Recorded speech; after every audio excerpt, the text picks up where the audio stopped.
বিসমিল্লাহির রহমানির রহিম। প্রিয় দেশবাসী, শিশু, কিশোর কিশোরী, তরুণ তরুণী, ছাত্রছাত্রী, বয়স্ক, বৃদ্ধ, নারী পুরুষ সবাইকে জানাই আমার সালাম। আসসালামু আলাইকুম।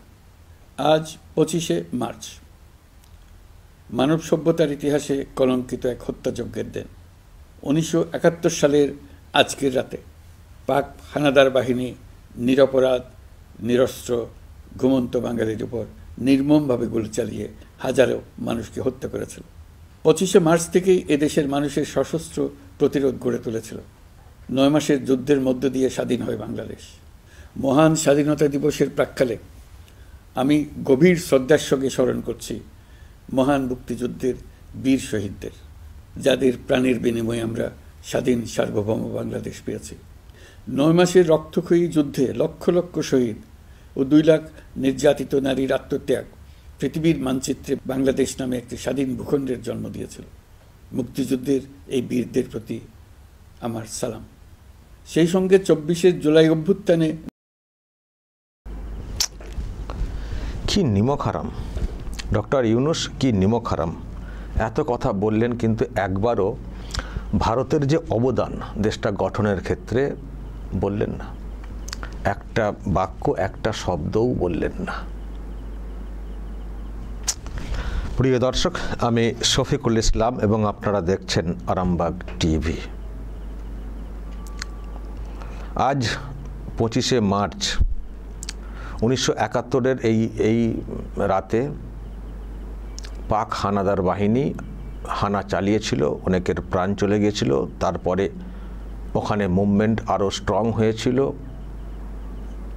সব ঠিক আছে, কিন্তু প্রশ্ন, ভারতের সেনাবাহিনী যদি না পাশে থাকতো, 9 মাস কেন 9 বছর বা আদৌ কি দেশটা তৈরি হতে পারতো, দেশটা স্বাধীন হতে পারতো?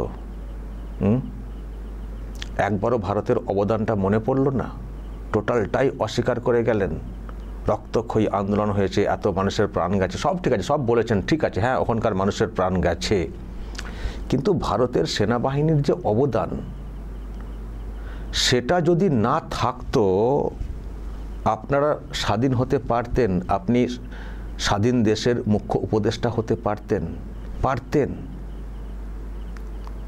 একবারও মনে পড়ল না, একবারও একটা লাইন বলতে ইচ্ছে করলো না যে এই হয়েছিল, তারপর আমাদের দেশের যারা মানুষ তারাও স্বাধীন হওয়ার জন্য মুভমেন্ট করলেন, সব ঠিক আছে, কিন্তু ভারতকেও আমরা বলবো যে তারা যেভাবে পাশে দাঁড়িয়ে গিয়েছিল, ভারতের সেনাবাহিনী যেভাবে পাশে ছিল, তার জন্য আমাদের দেশটা 9 মাসের মধ্যে স্বাধীন হতে পেরেছে। একবারও বলতে ইচ্ছে করলো না, একবারও বলতে ইচ্ছে করলো না। সব মুছে দেবেন। পারবেন এই ছবিটাকে মুছতে? এই ছবিটাকে মুছতে পারবেন? 1971-এর 16ই ডিসেম্বর, 1971-এর 16ই ডিসেম্বর যাদের কাছে পাক বাহিনী সারেন্ডার হয়েছিল, পারবেন এই ছবিটা, এই ছবিটাকে ডিলিট করতে, অস্বীকার করতে পারবেন? মিত্র বাহিনীর কাছে পাক বাহিনী যে সারেন্ডার হয়েছিল এবং তারপর থেকে দেশটা যে স্বাধীন হিসেবে গণ্য হলো, পারবেন এই ছবিটাকে অস্বীকার করতে, ডিলিট করতে? পারবেন না। আর সেই জন্যই ভারতের যে অবদান সেটাকেও ডিলিট করা যাবে না, কিন্তু আপনারা অস্বীকার করতে পারেন, অস্বীকার করে হয়তো যেতে পারেন, সেটা করতে পারেন। আর সেই জন্যই তো বলছি নিমক হারাম। ভারতের এত সাহায্য সহযোগিতা, শুধু স্বাধীন হওয়াটা না, তারপরেও ভারত যেভাবে সাহায্য করে গেছে দেশটাকে নতুন করে গড়ার জন্য, এখনও তো সাহায্য করে যাচ্ছে, কিন্তু একবারও বলতে ইচ্ছে করলো না। আজকে 25শে মার্চ একটা ইতিহাস বলছেন, সব ঠিক আছে, ইতিহাসের পরে আরও মুভমেন্ট হয়েছে, সব ঠিক আছে বলেছেন, কিন্তু দেশ গঠনে ভারতের যে অবদান সেটা একটা লাইন বলবেন না, একটা লাইন বলবেন না, যেটা একটা ইতিহাস, একটা লাইনও বলবেন না। এখন আবার নতুন ওই জুলাই নিয়ে পড়েছেন। আরে জুলাই আসতো যদি তার আগে না দেশটা স্বাধীন হতো, তারপরে তো জুলাই আন্দোলন বলে বলছেন। আবার বললেন পাক হানাদার বাহিনী। তো যখন এতটাই জানেন যে পাক হানাদার বাহিনী 1971-এর 25শে মার্চ রাতে ঘুমন্ত বাঙালির উপরে হানা দিয়েছিল, তাহলে সেই পাকিস্তানের মানে এখনকার যারা আছেন তাদের সঙ্গে এত গলা কি করে মেলাচ্ছেন? কোলাকুলি, ঢলাঢলি, গলাগলি কেন করছেন? যখন আপনারা জানেন, যখন আপনারা এটুকু বিশ্বাস করেন, ভারতের অবদানটাকে অস্বীকার করলেও যখন এটুকু বিশ্বাস করেন যে পাক হানাদার বাহিনী এসে হানা চালিয়েছিল, অনেক মানুষের প্রাণ চলে গেছে, তখন সেই মানে দেশের শাসকের সঙ্গে এত ঢলাঢলি কিসের? ঢলাঢলি কিসের? যাদের জন্য আপনাদের পূর্বপুরুষ প্রাণ হারিয়েছেন বা যারা অনেক মুভমেন্টকারী, যারা শহীদ হয়েছেন, তো তাদের সঙ্গে এখন এত ঢলাঢলি কিসের জন্য? তাহলে যারা দেশটার জন্ম দিল তাদেরকে অস্বীকার করছেন, আর যারা মানুষকে মেরে ফেলেছেন, যাদের জন্য আপনাদের প্রচুর মানুষ শহীদ হয়েছেন লক্ষ লক্ষ, তারা এখন কাছের হয়ে গেলেন। তো এই যদি আপনাদের মন মানসিকতা হয়, তাহলে কেন বলবো না এইসব কথা? নিমক হারাম, বেঈমান, কেন বলবো না? কেন বলবো না? একটা লাইন বলতে ইচ্ছে করলো না? 25শে মার্চের ইতিহাস বলছেন, তারপরে স্বাধীন হওয়া পর্যন্ত লম্বা একটা ইতিহাস বলছেন, একবারও মনে পড়লো না ভারতের অবদান? ভারত বলে আপনাদেরকে এখনও সাহায্য সহযোগিতা করে চলেছে। আপনাদের মতো দেশকে সাহায্য সহযোগিতা মোটেই করা উচিত না, মোটেই করা উচিত না। কি বলবো, আপনাদের সৌভাগ্য যে ভারত বলে একটা দেশ পাশে রয়েছে, এত সহনশীল। যদি এটা পাকিস্তান হতো না, পাকিস্তান তো লাথি মেরেছে, বুটের লাথি, গুলি সব তো করেছে। আমি বলছি যদি অন্য কোনো দেশের থেকে আপনারা ভেঙে আসতেন, আর পাকিস্তানের মতো যদি একটা দেশ পাশে থাকতো, এবং যদি তারা কখনো সত্যি ভারতের মতো সাহায্য মানে করতো দেশ গঠনে, আর তারপর যদি আপনারা অস্বীকার করতেন, দেখতেন আপনাদের কি হালটা করতো। আসলে ভারত তো খুব সহনশীল, এবং সেটাই ভারতের অন্যায়। আমার সেটা কোথাও মনে হয় অন্যায়। এত সহনশীল হওয়াটা ঠিক না, কখনো কখনো জবাব দিতে হয়, কখনো কখনো জবাব দিতে হয়। না হলে চুপ থাকাটা বা তারপরও মানে সাহায্য করে যাওয়াটা, এটা অনেকটা ওই দুর্বলতার লক্ষণ, এবং সেটাকে আবার সুযোগ হিসেবে অন্যরা কাজে লাগায়, যেটা চেষ্টা করছে বাংলাদেশ। খুব লজ্জার, খুব দুর্ভাগ্যের। আরে ভাই, হাসিনা আছেন তো কি হয়েছে? হাসিনা আছেন, উনি পলিটিক্যাল আশ্রয় নিয়ে রয়েছেন। ভারত সরকার কখনো বলেনি যে হাসিনা এখনও বাংলাদেশের মানে প্রধানমন্ত্রী, পিএম বলেনি, বারবার বলেছে প্রাক্তন।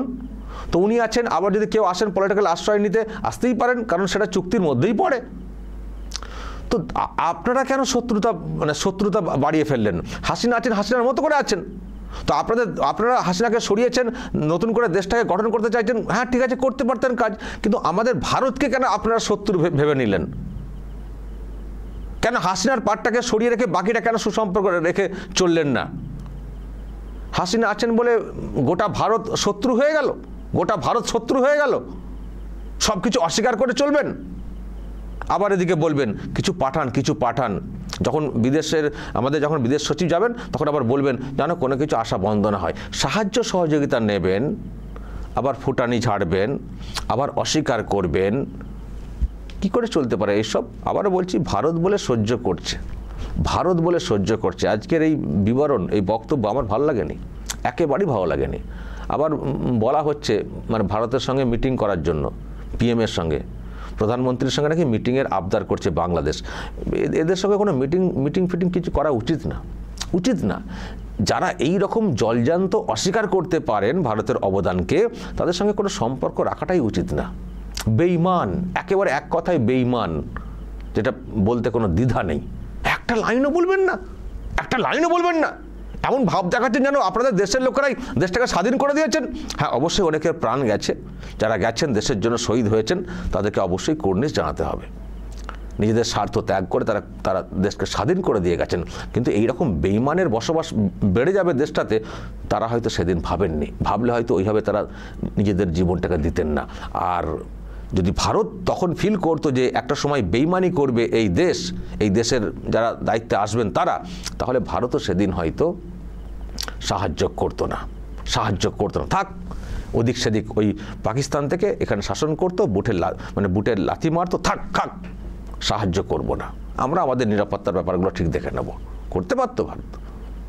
কিন্তু তখন বঙ্গবন্ধু, তাদের ডাক, অনেক কাতর আবেদন, এবং সত্যিই দেখা খুব খারাপ অবস্থা, ওখান থেকে এখানে শাসন চলছে, মানে ইংরেজ চলে গেছে, কিন্তু বাংলাদেশের ওই অংশ স্বাধীন হয়নি, যেভাবে পাকিস্তান থেকে শোষণ করা হতো, শাসন না শোষণ করা হতো, তো ভারত পাশে ছিল। তো সেটাকে এখন অস্বীকার করা হচ্ছে এবং এটাও বলা হচ্ছে ভারত নিজের স্বার্থে এটা করেছে। আরে চারে ভাই, তুই তোর স্বার্থ কি পূরণ হলো সেটা আগে দেখবি না? ভারত তার স্বার্থ পূরণ করেছে পাকিস্তানকে ভেঙে দিয়ে। পাকিস্তান যখন গঠিত হয়েছিল তখন তো পাকিস্তানই ছিল। বাংলাদেশ তো কবে তৈরি হয়েছে? বাংলাদেশ তো 71-এ, তো স্বাধীন তো হয়েছে 47-এ। তো ভারত কি পারতো না? ভারত পারতো না সামলাতে?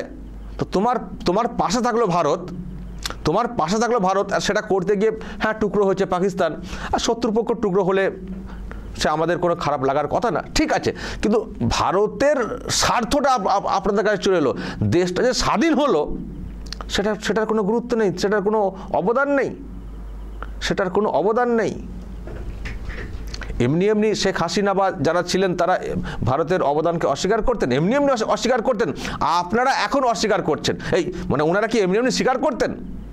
মানে হাসিনা বা যারা মানে ছিলেন দায়িত্বে অনেক দিন, তারা এমনি এমনি ভারতের অবদান স্বীকার করতেন? এমনি এমনি যদি অবদান না থাকতো ভারতের, এমনি এমনি স্বীকার করতেন তারা। কিন্তু আপনারা আজকে অস্বীকার করছেন সেই সব। এসব চলবে না, এসব চলবে না। এইসবের কিন্তু একটা লিমিট আছে। যেভাবে অসম্মান করে চলেছেন ভারতকে, ভারতের অবদানকে, যখন আবারও কোনো বিপদে পড়বেন একবার এদিকে তাকাবেন, তারপরে দেখবেন কি হয়।